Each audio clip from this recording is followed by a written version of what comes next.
манай гол өрсөлдөгч бол ялангуяа шинжлэлийн засгийн газрыг одоо янз бүрийн аргаар өдөж унгаасан.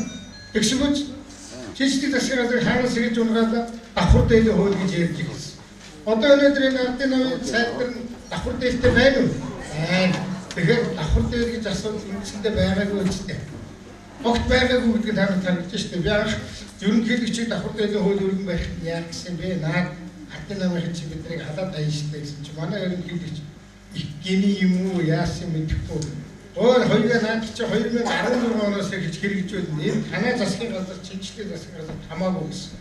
Гэтэл яасан ардын намынхан тэр хуулийн төслийг ороод ирэнгүүт нь 2014 оноос эхэлж хэрэгжүүлэх шиг чи одоо эдгээр унгаагаад өгнө гэсэн.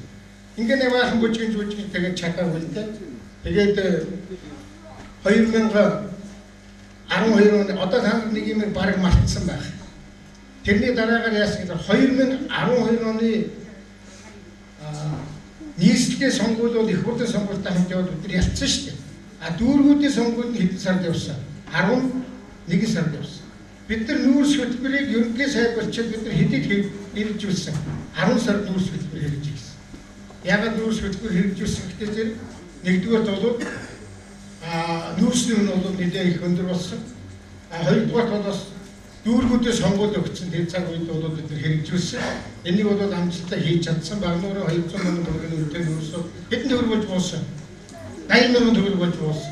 Энэ ард түмний төлөө хийсэн ажил мөн үү?